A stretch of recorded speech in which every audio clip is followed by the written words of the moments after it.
Welcome to social.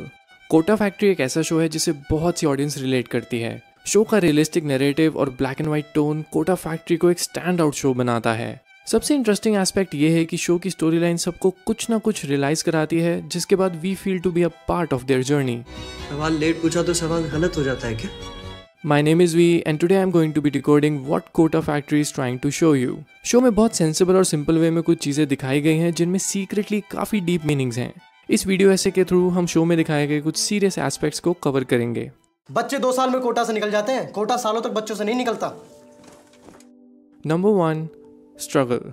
Kota factory में हमें सबसे पहले दिखाया जाता है कि कैसे एक स्टूडेंट को अपनी फैमिली से सिर्फ कोचिंग के लिए दूर रहना पड़ता है। काफ़ी बच्चे कोटा में 10th क्लास के बाद आ जाते हैं और उनकी एज तब 14 to 16 ईयर्स होती है। ऐसी एज में अपनी फैमिली और अपने दोस्तों से दूर रहना, ये अपने आप में ही एक स्ट्रगल है जो कोटा फैक्ट्री में दिखाया गया है। शो में हम वैभव के कैरेक्टर के थ्रू यही देखते हैं। कोटा में आने के बाद उसे कुछ सही नहीं लगता है and he is not able to adjust.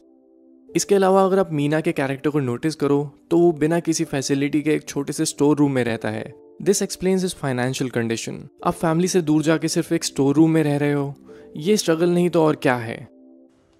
मैं मीना प्रोडिजी A5। वो जो नीचे स्टोर रूम है, हाँ, वो मेरा रूम है। अच्छा, इसके अलावा सिर्फ एडजस्टमेंट इश्यूज ही स्ट्रगल नहीं होते। रिमेंबर द सीन जहाँ शिवांगी मीना को समझाती है कि एक लड़की को पीरियड्स के थ्रू एग्जाम्स प्रिपरेशंस करनी पड़ती हैं और एग्जाम्स देने पड़ते हैं। This is a remarkable seen in my opinion. Normally ऐसी बातें तो सिनेमा में सेंसिबल वे में दिखाई ही नहीं जाती हैं। अब सिनेमा को छोड़ो, ज्यादातर इंडियन फैमिलीज में इन टॉपिक्स पे बात ही नहीं होती है। So if a series like Kota factory is able to create a conversation on periods, ये चीज डेफिनेटली ऑडियंस में एक अवेयरनेस लेके आती है and somewhat it normalizes a conversation around periods. So 10 on 10 for the writers जिन्होंने ये सीन लिखा था। And it's not just the blood loss. Hormones भी अपने पीक पर होते हैं और ऐसे में हमें एग्जाम्स की तैयारी नहीं, कई बार एग्जाम्स देने भी पड़ते हैं। Number 2, the dark side. Kota factory में पहले सीन में ही हमें बता दिया जाता है कि IIT प्रिपरेशंस के लिए ज़्यादातर बच्चे यहीं आते हैं, पर हैरानी की बात यह है कि उनमें से 99% फेल हो जाते हैं। इस बात को अच्छी तरह जानने के बाद भी स्टूडेंट्स यहाँ आते हैं और एक मोनोटोनस लाइफ जीने लग जाते हैं। इंस्टीट्यूट्स वाले भी अपने फुल एटीट्यूड में रहते हैं और उन्हें इन बच्चों से कोई मतलब नहीं है। किसी को सिर्फ पैसे चाहिए, जो हमें प्रोडिजी क्लासेस के हेड के थ्रू दिखाया गया है, तो वहीं दूसरी तरफ महेश्वरी में इतना ईगो और एटीट्यूड है कि वो बच्चों के सामने ही कह देते हैं कि A1 के अलावा उनके लिए कोई बाकी बैचेस मैटर ही नहीं करते हैं। If you can notice, this was a very dark scene और इससे हमें पता चलता है कि स्टूडेंट्स इन इंस्टीट्यूट्स के लिए सिर्फ एक बिजनेस है। इस शो के थ्रू हमें दिखाया गया है कि ये इंस्टीट्यूट्स इतने ओवर पावरिंग हो चुके हैं कि स्टूडेंट्स को लगता है कि जो भी ये कह रहे हैं, चाहे बेइज्जती हो रही हो हमारी, पर वो शायद सही है। फॉर एग्जाम्पल, आप महेश्वरी क्लासेस का ओरिएंटेशन वाला सीन ले लो, जहाँ वो स्टूडेंट्स को स्पेसिफिकली ये कहते हैं, अगर आप चुपचाप आंखें बंद कर कर हमारे इंस्ट्रक्शंस और गाइडलाइंस फॉलो करोगे तो you may be rejected, may be, but अगर इंस्ट्रक्शंस फॉलो नहीं करोगे तो you will be definitely rejected. अब इससे ज़्यादा डिमोरलाइजिंग और क्या हो सकता है। यह आपका फर्स्ट डे है और आप पूरी होप्स के साथ एक इंस्टीट्यूट में आए हो, पर आपको पहले दिन ही फेलियर कह दिया जाता है। जस्ट इमेजिन कि इस बात का स्टूडेंट्स की साइकोलॉजी पे कितना फर्क पड़ता होगा। आप यहाँ 12th में आए हैं, ऑलरेडी 1 साल लेट, और टॉपर्स कभी लेट स्टार्ट नहीं करते। साइकोलॉजी से याद आया, did you notice that character जो एक पैरेट से बात करता होता है? Look at the way he speaks, look at his sitting posture, just notice how under confident he is. वो एक प्राइम एग्जाम्पल है कि कुछ सालों बाद एक स्टूडेंट कैसा बन जाता है। बार बार IT क्लियर ना होने की वजह से he has kind of become delusional और वो अपनी दुनिया में ही रहता है। मुझे तो डर था कि कहीं ये कैरेक्टर सुसाइड ना कर ले, पर शुक्र है कि बाद में ही क्लियर्स द JEE एग्जाम। पर वहीं सुसाइड भी इस शो में दिखाया जाता है। कोटा स्टूडेंट्स की लाइफ में सबसे बड़ा इशू है मेंटल हेल्थ और सुसाइड्स का। इतना प्रेशर और कंपटीशन और फिर एग्जाम्स में बार बार फेल होना, ये सब चीज़ें किसी को भी परेशान करेंगी। NCRB यानी कि नेशनल क्राइम ब्यूरो रिकॉर्ड, जो एक गवर्नमेंट बॉडी है, उन्होंने खुद अपनी रिपोर्ट में लिखा था कि 2018 में 10,519 स्टूडेंट्स ने खुदकुशी की थी। This is very disheartening. हम अगर अभी से स्टूडेंट्स के साथ इतना गलत बिहेवियर कर रहे हैं तो आगे जाके डेफिनेटली कुछ स्टूडेंट्स इससे कोप अप नहीं कर पाएंगे। कोटा फैक्ट्री सीरीज में भी हमें यही चीज़ कैरेक्टर्स के थ्रू दिखाई जाती है। इवन एक सीन में तो सुश्रुत के पेरेंट्स को डर लग रहा होता है कि वो कुछ ऐसा ना कर दे। ये सीन हमें समझाता है कि पेरेंट्स तक को पता है कि उनके बच्चे कितने प्रेशर में हैं और कभी भी वो कुछ गलत कदम उठा सकते हैं। डोंट यू थिंक इससे ट्रैजिक अब और क्या हो सकता है? You are literally putting your children under so much stress, और वो भी एक एग्जाम के लिए जिसकी कोई गारंटी नहीं है कि वो कैसे क्लियर होगा। मैं कोई मॉक टेस्ट नहीं दे रहा, बस अब हो गया IT से। चलो अब थोड़ा माहौल लाइट करते हैं, मीना की बात करते हैं। मीना चाहे आपको खूब हंसाता हो, पर उसके ह्यूमर के पीछे भी एक डिप्रेसिव टोन है। फॉर एग्जाम्पल अगर आप नोटिस करो तो सीजन 1 में एक सीन आता है जहाँ जीतू बच्चों को कहता है कि 5 दिन अब तुम सब रिलैक्स करना, और मीना का रिएक्शन ऐसा होता है कि उसे रिलैक्स का मतलब तक नहीं पता है। 5 दिन स्कूल के प्रैक्टिकल्स के लिए हैं। सब लोग उस पर फोकस करेंगे और रिलैक्स करेंगे, ठीक है? रिलैक्स। डेफिनेटली सीन बहुत फनी था, पर यह आपको दिखाता है कि एस्पिरेंट्स के लिए रिलैक्स एक अननोन फीलिंग बन चुकी है। उन्होंने कभी रिलैक्स किया ही नहीं है। Number 3, love and sexual undertones.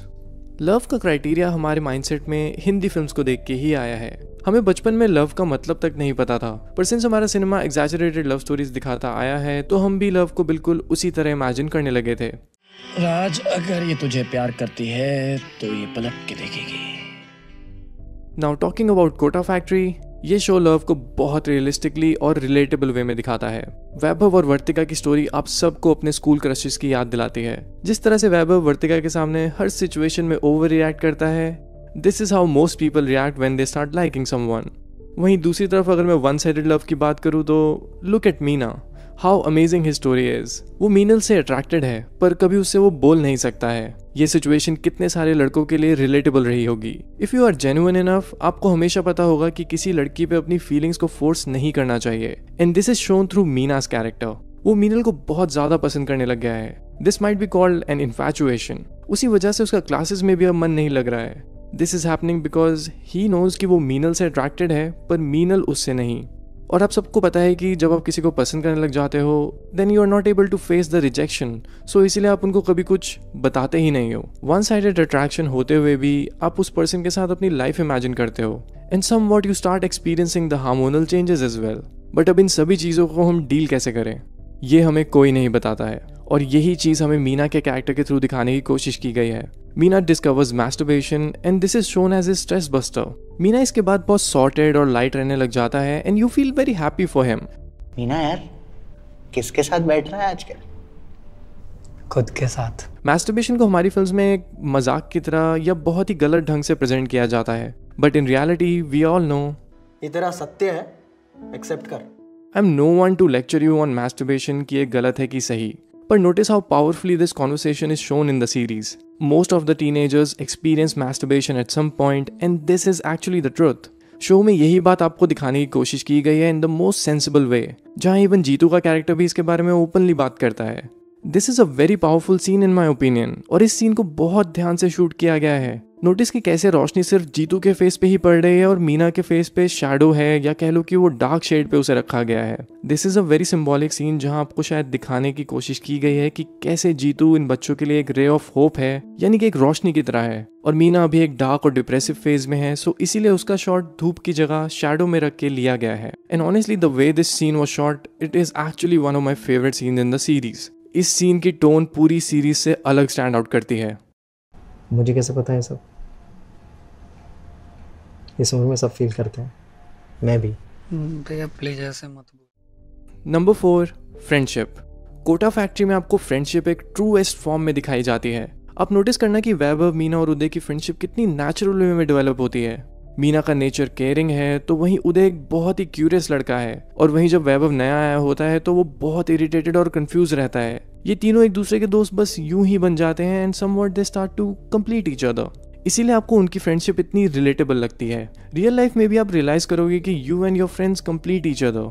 आप चाहे एक दूसरे को कितना भी बुरा भला कह लो या गालियां दे लो, आप अपने दोस्तों के अलावा किसी और से उस लेवल पे कनेक्ट नहीं होते हो। सो इसीलिए दोस्ती में आप religion, upper class, lower class, कौन कैसा दिखता है, ये सभी आप भूल जाते हो। और कोटा फैक्ट्री में बिल्कुल यही दोस्ती दिखाने की कोशिश की गई है। This friendship is without any judgments और without any materialism aspect in it. ज्यादा से ज्यादा मीना बस एक कचोरी मांगता है। So this is a very beautiful way of showing a friendship, और मैं 100% श्योर हूँ कि आप सब ने अपने दोस्तों को इन कैरेक्टर्स के थ्रू इमेजिन किया होगा। बे साले, हम नहीं दिखे तुझे?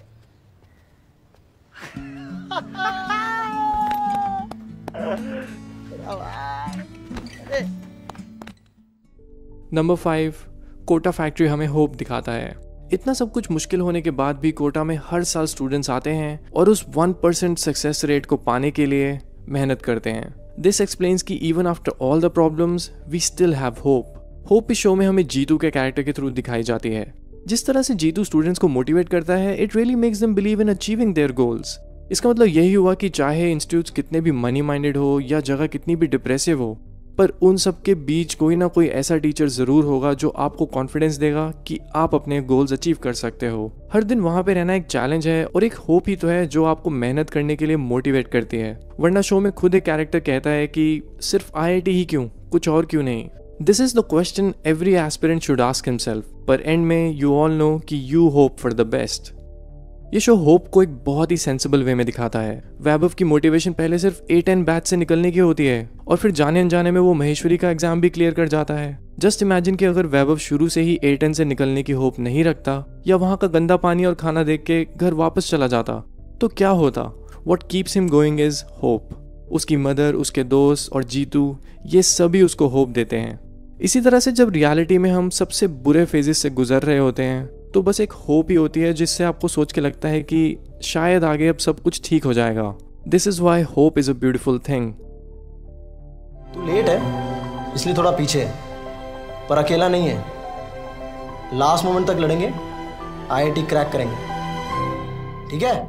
वीडियो खत्म करने से पहले let me know which is your favourite scene in Kota factory जिसने आपको सोचने पे मजबूर किया था। ऑल्सो लेट मी नो कि आपको ये वीडियो ऐसे कैसा लगा, बिकॉज इंडियन यूट्यूब पे फिल्म ऐसे का कल्चर बहुत कम है एंड ऑनेस्टली इसको बनाने में काफ़ी एफर्ट्स भी लगते हैं। सो कमेंट्स के थ्रू ज़रूर बताना कि would you like to see some more video essays in the future. तो चलिए that's a wrap on this video. आप हमें इंस्टाग्राम, ट्विटर और फेसबुक पे फॉलो कर सकते हैं @socialofficial, जहां आपको हर तरह की फिल्म और एंटरटेनमेंट से जुड़ी अपडेट्स मिला करेंगी। ऐसी और भी इंटरेस्टिंग वीडियोस के लिए देखते रहिए सोशल, हर उस चीज़ के लिए जो आप जानना चाहते हैं।